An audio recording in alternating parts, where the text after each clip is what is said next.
All right. Click up? Maybe. Hmm? Click No, up. I think I can. Yeah. Okay. Well, thank you for the invitation. I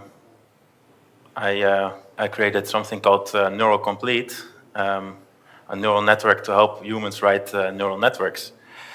Yeah, it's a project of mine that I'm enthusiastic about, and yeah, it's basically just showcasing an auto-completion model, and it's not really a theoretical contribution to the field. Yeah, so I will also have some demos in there and explain a little bit about the things I did, but mostly about the things that I didn't do that I think that would be much better than the simpler implementation. So yeah, I'll also talk about improvements. First, something about myself. It's my first time in Moscow, so great to be here. I studied methods and statistics in the Netherlands, a research master for 2 years. I did a computer vision internship during that time, so it's a bit different field already. But yeah, I was fascinated by machine learning. So after I graduated, I do kind of like solutions on like machine learning for companies. I've been doing that for 3 years now, and yeah, I've done things with computer vision, like detecting objects, and yeah, a lot of natural language processing is actually relevant, and most recently also chatbots or generating answers. Yeah, so I'm really interested in human-machine interaction, that computers can help people achieve things faster or in a better way or less annoying.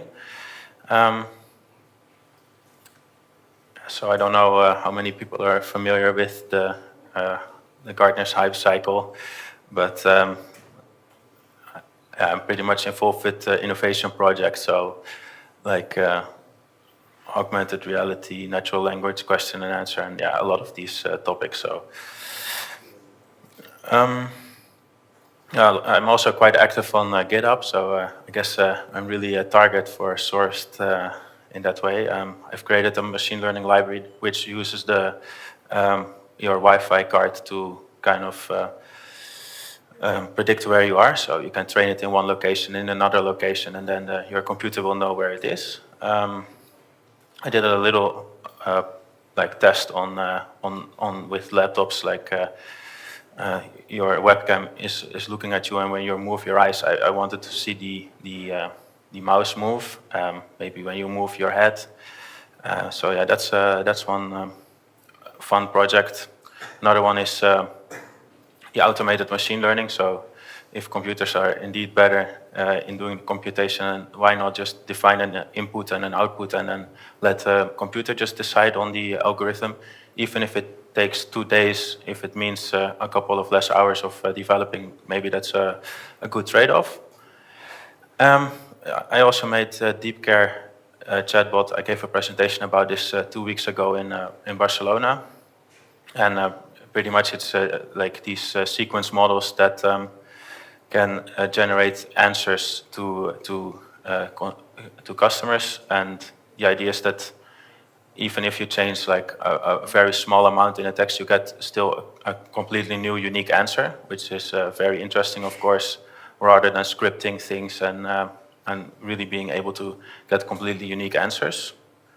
Well, and that brings me to today to Autocomplete, the next project. But first, I couldn't help but mention that, like I think 3 or 4 days ago, was a paper about predictions about AI. When will it achieve human level capabilities? So it's a fun one to read. But yeah, some topics like StarCraft, when will a computer be better at playing StarCraft? And then the experts had to make predictions about it. But there was also one that reminded me for this talk, is that one was mentioned, like write concise, human-readable Python code to implement simple algorithms like quicksort, which is for me really funny because yeah, I think it's a bit underspecified, but yeah.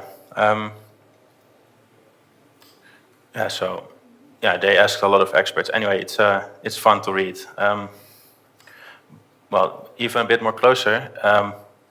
Not too long ago, on the New York or the TechCrunch hackathon, the runner-up, so the second place, was actually involving code that you have in your writing code, and you get an error, and it would automatically fix your error. So it searched the error in your app on Stack Overflow, found the answer, and then if it was able to replace it in your code, it would automatically do so. It's pretty fun, I think. Okay, now. Yeah, still, I mean, I've done kind of a brute force approach on like automatic code generation. So pretty much, if you can take any function that is available in your workspace and define some input and define some output, then the computer can maybe find the function for you. And yeah, if you allow a computer to go multiple levels deep, then maybe it can combine functions in a nice way. Yeah, so I created a canned library of can't remember, and yeah, it's quite fun, but it's of course brute force. So if you go to until step 2, you already need to wait 5 seconds. Not really usable. On the other end of the spectrum, you have genetic programming. I came across this library which allows you to write a couple of functions, and then you give a definition of what the solution might look like, and then a scoring function to calculate progression, and then yeah, it can use these multiple functions to solve your problems. So maybe the actual solution is somewhere in between.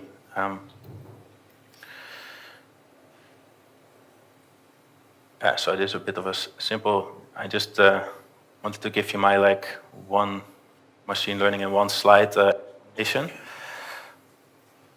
But yeah, I guess after a day of machine learning talks, this is not so relevant anymore. Okay, so what is the problem of autocomplete? Or what are the benefits of a good autocomplete? It can help us with things that we don't remember exactly anymore, or it can suggest new functionality. It will speed up our development. But I was wondering, why does it limit us to just one word at a time? Why wouldn't it be able to finish our sentence, for example? Well, yeah, it's usually a very simple. And I think that within 2 years we'll have more amazing autocomplete available. Maybe a lot sooner, but yeah. So this is an example of a traditional autocomplete where you have to define some class or object, and then you're able to use attributes of it, can be functions or just variables. But yeah, then we can really only suggest these kind of attributes, and I thought it would be more fun to yeah, to be able to do more than that. So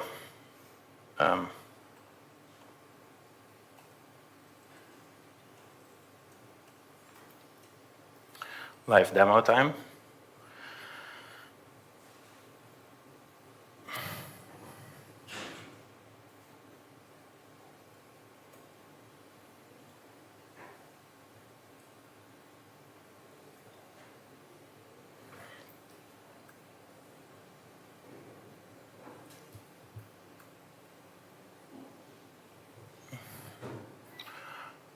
Okay, yeah, so I created a front end for this, and pretty much the idea of NeuroComplete is not exactly to create the best possible autocomplete, but it's more that it's like a framework that can help you experiment by choosing how do you want to featureize code and what kind of model do you want to implement, and then being able to test it.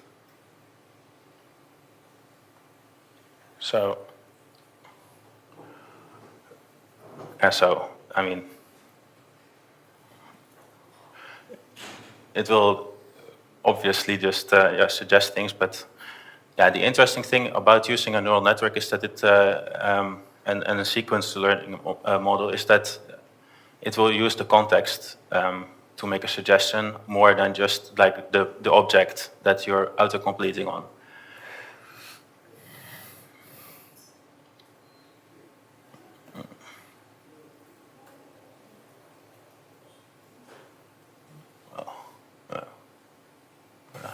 It doesn't really matter, actually.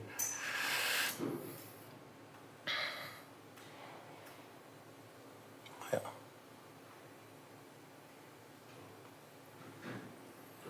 So, well, the fun thing is mostly that I noticed that when you now type model, it will suggest like the instantiation of it, and when it's already instantiated, it suggests something else. So I mean, it's not valid code, but at least I was happy that it captured that, because note that it really used a little data only on for this problem.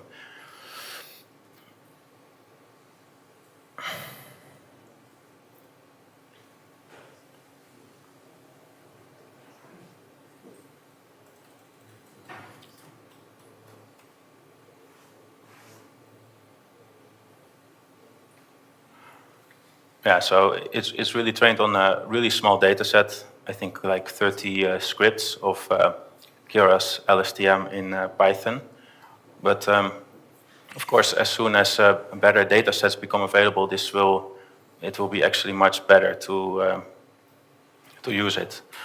Though I would like to say that I still think that it's interesting to focus on like a smaller part, so not on solving all programming languages at the same time, for example. I think it's very ambitious. I personally would try like more domain specific, like let's help a person write a neural network in Keras, for example. Like I mean, whenever I'm implementing it, it would be nice to know what others have implemented before, and if you would be able to do that, then let's try this thing. But yeah, of course, if you can solve it as a whole, that would be great as well. Yeah, so I had some like examples that I think that it's pretty clear for people that we would now suggest to insert a 4. This is something that an autocomplete wouldn't do for you, but maybe a neural network can even contain this kind of information.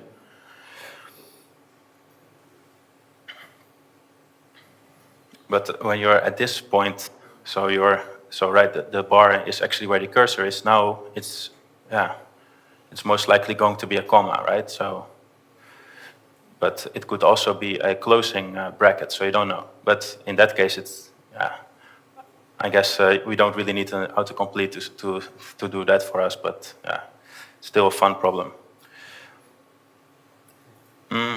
But when you start adding like information that humans convey in variable names, then maybe we have more idea about what could be done, and it could be automatically completed.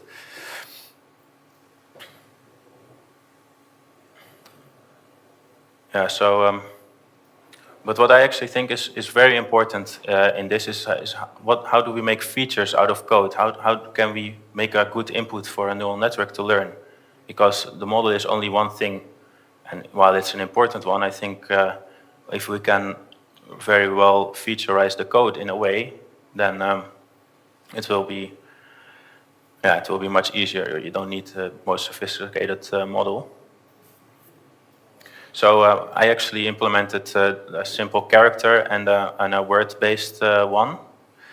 And so pretty much in a character, every unique letter becomes one number as input.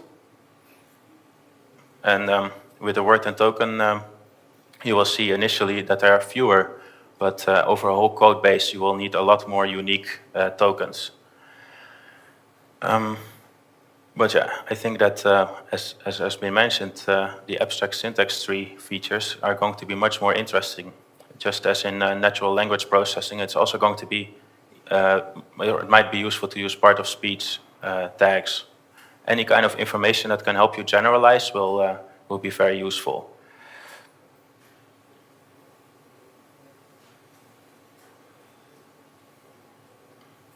And yeah, so what I actually used for the token part of the model is a Python tokenizer, which really nicely splits it up, so that a dot gets its separate token, and a bracket gets to be its own token. While if you would use like natural language tools, then when you split on a space, which is quite common, these would be attached.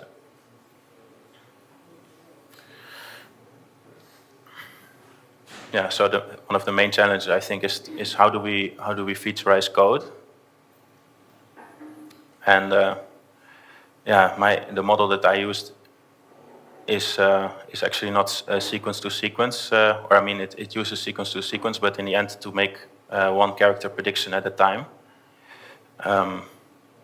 It's a little bit different, and I think it's probably not the best, especially with token-based models. Yeah, well, in the end, it also has to be trained fast if people want to use their own code with it. It needs to predict fast, and it needs to be retrained quickly. And a lot of times people get really excited when you use these kind of models, when they create something that looks right, like almost right, with character-based models, for example. I think I forgot to include a picture for that. They're very happy that it looks almost like code, but it's completely useless as a human when it predicts something, but it's one character off. You still have to go there and edit it. Yeah, so it has to make sense what you're predicting, and well, maybe you can use a compile check to give extra score to some things. But yeah, then when you're in the middle of writing some code, then it won't work.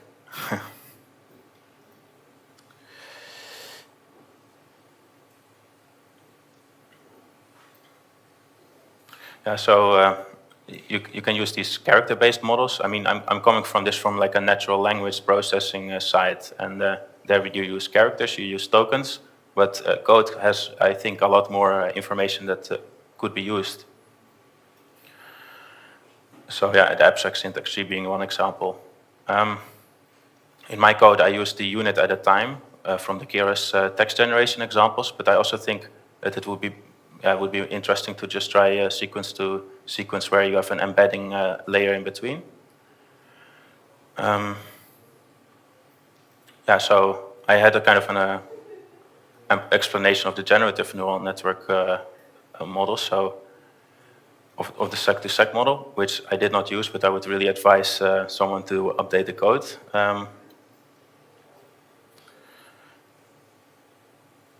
Yeah, so then it's about a sequence to sequence, whereas the current model just predicts one character at a time, and then again predicts one character at a time.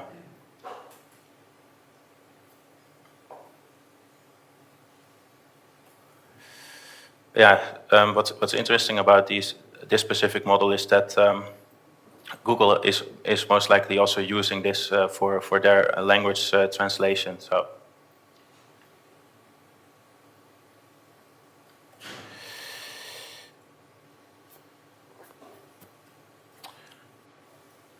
Yeah, so I had a bit more of a demo of code. I don't know how interesting it is to some people, but let's try it.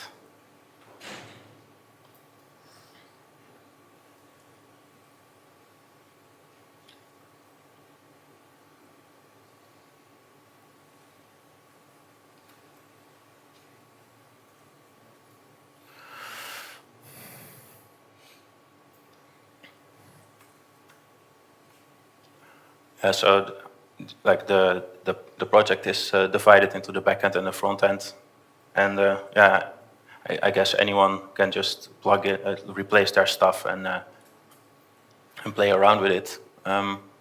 Most interesting is the backend, and in the Autocomplete part, you have pretty much the things that you would have to change.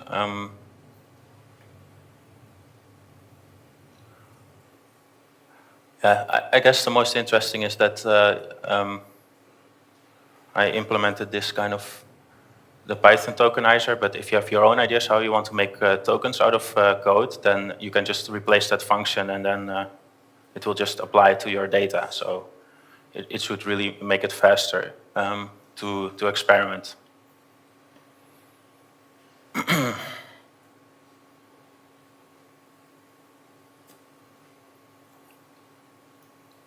Yeah, so maybe we can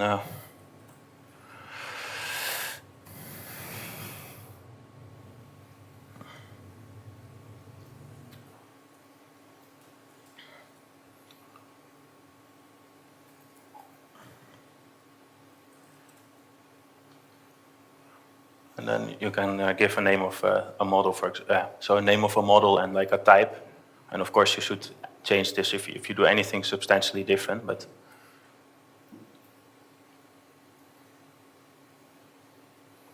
so now it's training, and since it's a very small code, you see quick updates. But yeah, it's really fun for me to see like a network at work. I guess it's going a bit too fast at the moment, but you can really see that it's like, well, this is the token-based model, it makes more sense, but when you do a character-based model, the first few iterations, it will make complete nonsense, and you can see that it updates. So yeah, you can stop it, and you can later continue it. That's kind of, yeah, I think it's nice.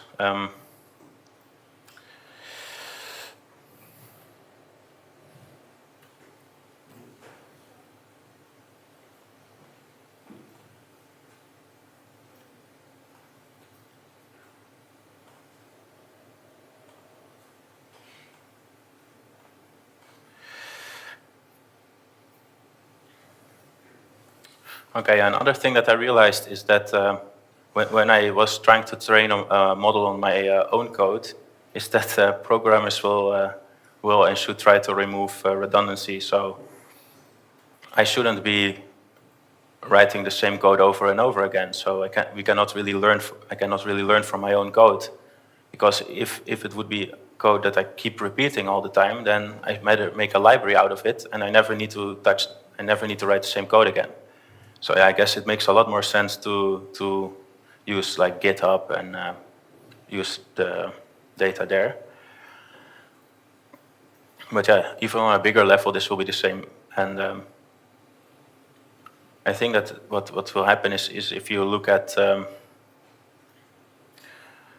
yeah, so actually it leads to very sparse and unique ideas, and the more unique everything is, the more difficult or the bigger your network should be in order to be able to capture it all. So for example, if you need to be able to make 5 different predictions, you need at least 4 decision values. And if you want to write really big or a different code, then if you don't make the right abstraction, you have to have a way too big model. Yeah, so for me, it's sometimes more about finding the right problem to apply machine learning to, instead of working with a problem and finding a machine learning solution to it. Another thing that I thought could be interesting is most of the time we are not at the end of a file when we write code. We're in the middle, and I think most models are only using the code that's before it, and you can actually also use the code that's after it. Another thing is that I was working with the dynamic code in Python, and I think that it's going to be a lot easier if you train models with static information. So it has to be this class, otherwise it wouldn't be valid. I also think it could be interesting to use aggregates, so like a number of occurrences of things rather than just like if something occurred right before or not.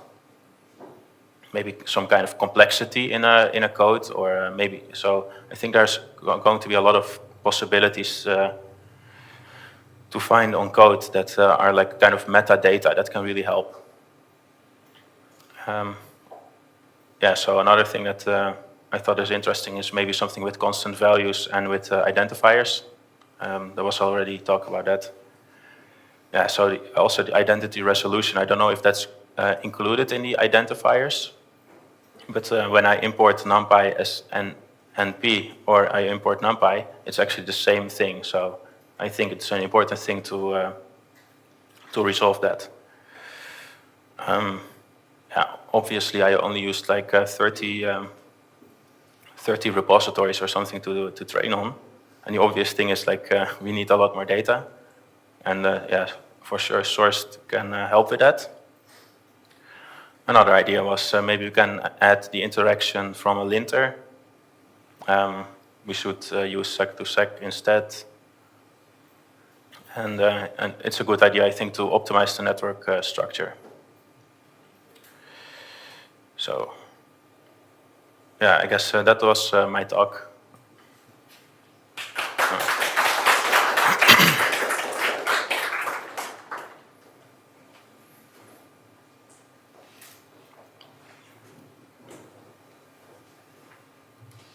Does it work? Perfect.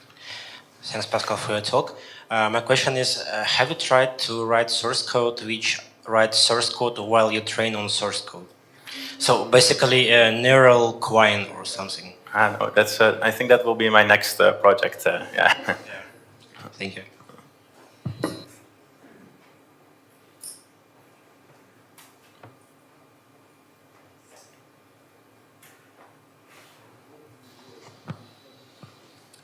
Thank you. As I understand, you use some kind of context around the word to make predictions. Have you ever thought about some kind of attentions? Because maybe the context around this word not the best, but maybe a bit far away or something like this, and you need some other context. Yeah, I think it's absolutely essential to use attention in a sec2sec model. So indeed, I just used the simplest model actually for text generation, but I do completely recognize that we should be using sec2sec, and particularly with attention, because yeah, the neural networks are not really good in, or the traditional RNN networks, they cannot really contain well information if like the variable has been instantiated at the start of the script, it wouldn't be able to contain any of such information much later in the script. So indeed, I think it's really essential to use attention